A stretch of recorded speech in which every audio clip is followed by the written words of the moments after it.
All right. In fact, the Ministry of External Affairs is holding a briefing on Prime Minister Narendra Modi's upcoming United Kingdom visit. Previously in 2015 and 2018, and he was there in 2021 for the COP26 summit in Glasgow. Within the last year itself, Prime Minister Modi and Prime Minister Starmer have already met twice.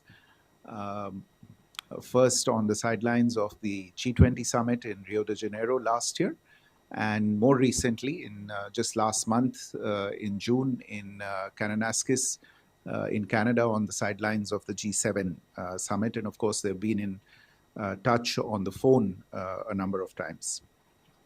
This visit, though a short one, will give both leaders the opportunity to review the entire gamut of the bilateral relationship and discuss ways to strengthen it further, and also discuss issues that are of regional and global relevance. The India-UK partnership, as you're aware, was upgraded to a comprehensive strategic partnership in 2021, and since then has seen regular high-level political exchanges, and both sides remain committed to taking this partnership to even higher levels. Apart from the summit-level engagements, there are regular engagements at the level of External Affairs Minister and his counterpart, the British Foreign Secretary, and there are several other institutional mechanisms at ministerial level dealing with strategic issues, financial, economic, energy-related issues, as well as science and technology. In the contemporary times, the sectors of business, technology, research, education, innovation, the knowledge economy have emerged as key pillars of our bilateral cooperation. The Technology Security Initiative, for instance, which is coming up to its one-year anniversary, was signed last year and is a major indicator of where we are taking our ties in critical and emerging technologies sphere. The University of Southampton, some of you would be aware, recently opened a campus in Gurugram just last week, actually. And this is the first foreign university to open a campus in India under the new education policy. Just for your information, there are several other UK universities, apart from universities in other countries, several other UK universities that are also considering opening campuses in India under the same policy. Some other facts and figures about this very important relationship. Our bilateral trade crossed $55 billion in 2023-24. The UK is also the sixth largest investor in India with a cumulative investment of $36 billion.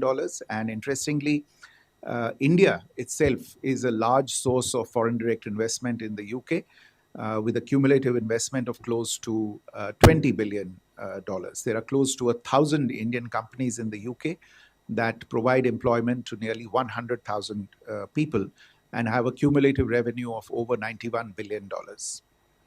The other important aspect I wanted to point to was the UK-India infrastructure financing bridge, which is coordinated between Niti Aayog on our side and the City of London on the UK side. And this mechanism works to avail UK expertise in mobilizing finance for green infrastructure projects and in the renewable energy sector in India.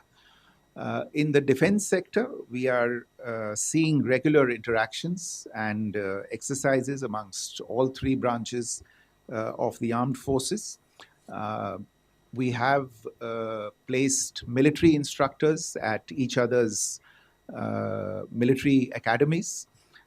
And one of the more significant partnership projects that we have embarked on in recent times is the agreement to look at electric propulsion capability between the two countries.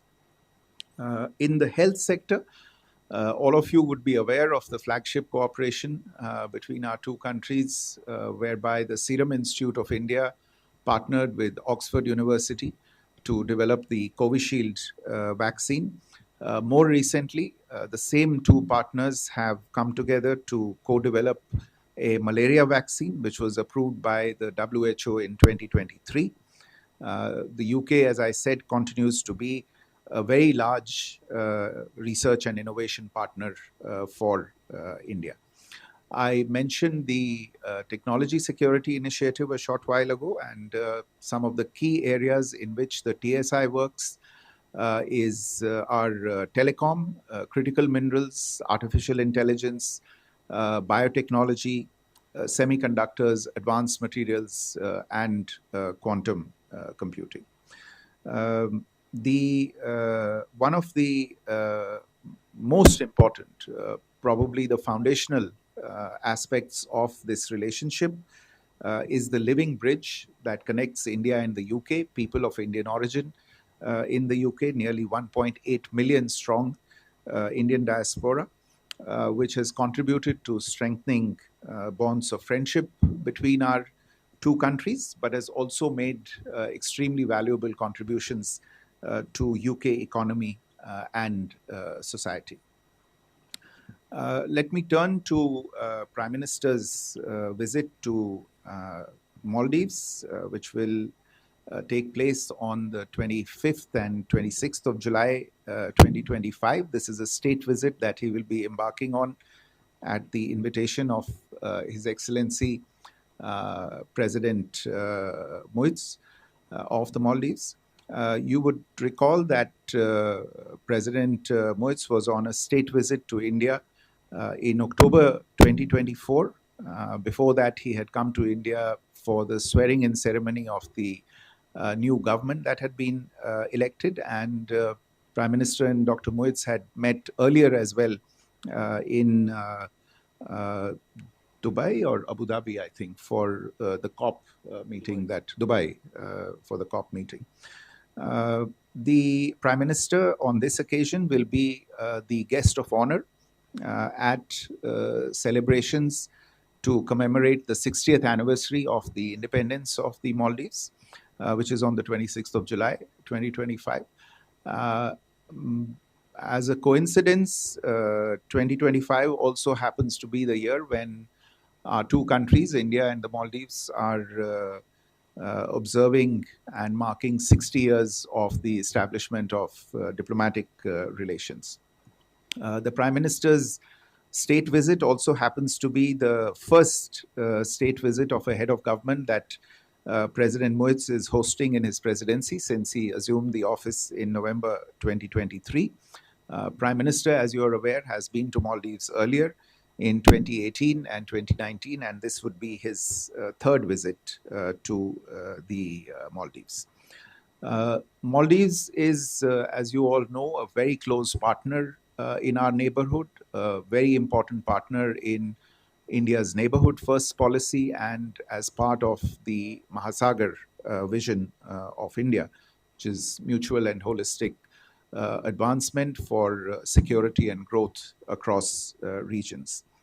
We have always been the first on hand to respond to the needs of Maldives in times whenever it has faced crises, natural or man-made. There has been a robust political relationship which is discussed, bolstered by regular visits at high levels. I referred to President Muiz's visit here in October 2024 when the two leaders adopted a joint vision for an India-Maldives comprehensive economic and maritime security partnership.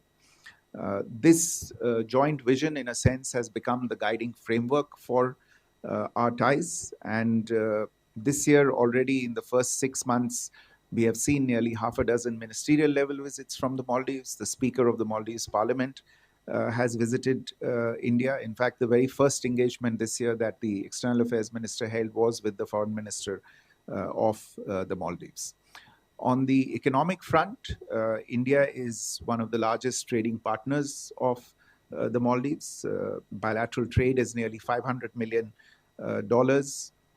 And India continues to be, Indian investors remain part of sectors such as tourism in the Maldives and other economic activities. On the economic front, one recent development which I would like to share with you is that both countries are in discussions to negotiate a free trade agreement and an investment treaty as well. And new areas of cooperation, including renewable energy, fisheries, etc., are also being worked on. One of the largest areas of bilateral cooperation is the development partnership between the two countries. India has been a traditional development partner of the Maldives, executing various initiatives through a mix of lines of credit at concessional rates, grants, buyer's credit facilities, as also conducting capacity building programs in a number of areas. The flagship project that is underway currently is the Greater Malay Connectivity Project, which has the potential to be an infrastructure game changer in the Greater Malay region, connecting 4 islands of the Maldives. There are also projects underway in the area of roads, airports, fisheries processing units, and others. We are also alleviating the pressure by helping with social housing as per the needs and priorities of Maldives. And you would be aware also that we've extended a considerable amount of emergency financial assistance to the government of Maldives, including through instruments such as the twin currency swap arrangements that were done when President Moise was also here for 400 million US dollars, as well as 30 billion Indian rupees. In addition, the State Bank of India has continued to resubscribe to Maldives Treasury bills. Maldives is also one of the largest beneficiaries of our capacity building programs, and through scholarships and trainings that we take this forward. We also have, between the two countries, robust defense and security cooperation. India continues to assist Maldives in building its capacity, train Maldives defense personnel, and a lot of this is done through regular training programs, naval exercises between the two countries.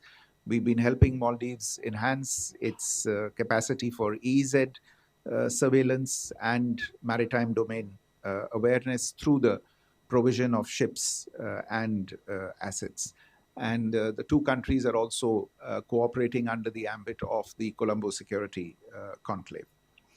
The program of the Prime Minister in the Maldives will include, of course, holding the bilateral official meetings with the Maldives President.